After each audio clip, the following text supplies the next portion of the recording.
Bonjour et bienvenue sur Salade de crabe, le podcast qui vous partage témoignages, conseils et outils pour mieux vivre votre cancer du sein. Dans cette seconde saison, plus intimiste, vous ferez la découverte de la femme que je suis maintenant, après avoir vécu et vaincu 3 cancers du sein et du poumon en 2022. Un conseil, écoutez l'épisode jusqu'au bout, car à la fin je vous expliquerai le sens de cette démarche et vous offrirai une surprise.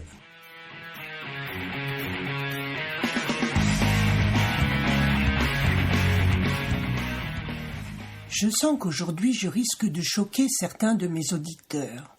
Oui, j'ai fait des études universitaires scientifiques et suis cartésienne, logique. Mais une part de moi a toujours vécu et accepté qu'il y avait une autre réalité, pas encore reconnue par la science. Et ma curiosité m'a poussé à essayer de comprendre ce qui m'arrivait, à aller plus loin que ce qui était enseigné de manière officielle, tout en restant fermement attaché à mon libre arbitre et à ma capacité d'analyse. Beaucoup plus tard, j'ai compris tout cela de manière consciente, comme je vous l'explique dans l'épisode 25, ce que la vie nous donne.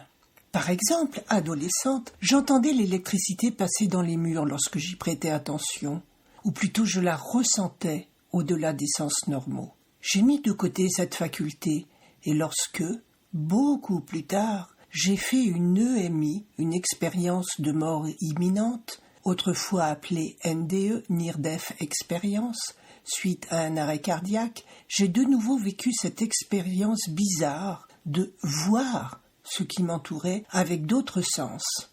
Ma conscience était expandue, et même si je me voyais au-dessus de mon corps allongé, j'étais dans toute la pièce, et assistais avec un autre sens que la vue à tout ce que les médecins faisaient pour me réanimer. Plus tard, j'ai fait une expérience non recherchée de channeling. Alors que je revenais d'une retraite énergétique avec des amis, j'étais ramené par un proche en souffrance à ce moment-là. Et dans la voiture, je me suis sentie comme poussée de côté dans mon corps et ai assisté en spectatrice à ce que je lui ai dit. Mon esprit ne comprenait pas mes paroles, que je m'entendais lui dire dans une langue inconnue, mais ma conscience, si. Et au bout d'une ou deux phrases, que je serais bien incapable de répéter, j'ai réintégré mes fonctions motrices. Je savais juste la teneur générale du message qui lui était destiné et dont il avait besoin.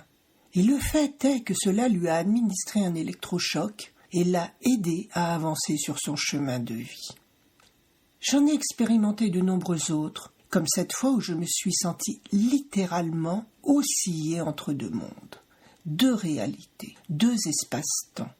Un instant, j'étais ici dans le monde réel, sur mon fauteuil, la microseconde suivante ailleurs, dans un monde d'énergie, puis je repartais très rapidement. Cela a duré 1 seconde, 1 minute, plus, je ne saurais dire, car j'étais littéralement hors du temps. Maintenant, j'ai appris à accepter ces moments hors du temps et de l'espace, à faire confiance à ce qui m'arrive et à ne plus lutter. Et c'est cette prise de conscience, ou plutôt ce lâcher-prise, qui m'a permis de faire mes plus belles rencontres, comme celle que je vous ai racontée dernièrement dans l'épisode 21, Voyage. Et cela m'a permis de traverser cette année de cancer et d'opération du mieux possible, même si cela a été parfois très très difficile, et l'est encore à ce jour.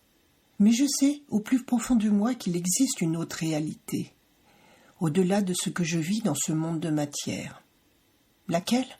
Je n'en sais rien, mais je n'ai plus peur de la mort, ni de ce qui m'attend après. Je ne sais pas si cet épisode vous aura touché, fait réfléchir, mais je serais curieuse d'avoir vos retours. Et je vous dis à bientôt. Et voici le moment de la surprise. Pendant tout le mois de janvier, je participe au défi J'envoie 2023, suivi par de nombreux podcasteurs francophones. Chaque jour, nous devons mettre en ligne un épisode sur un thème précis, prédéfini. Le but, nous sortir de notre zone de confort et apprendre à nous livrer à nos auditeurs. Alors, je vous propose de découvrir quel est le thème de chaque épisode et de m'envoyer votre réponse en commentaire ou par mail à équilibrance avec un a.coaching@gmail.com jusqu'au 10 février 2023. Passé cette date, je tirerai au sort un ou une gagnante que j'inviterai à intervenir sur mon podcast. Alors, si cela vous intéresse, envoyez-moi vite votre réponse. À bientôt. J'envoie 2023. J'envoie 2023. J'envoie 2023. J'envoie 2023. J'envoie 2023. J'envoie 2023. J'envoie 2023. J'envoie 2023. J'envoie 2023. J'envoie 2023.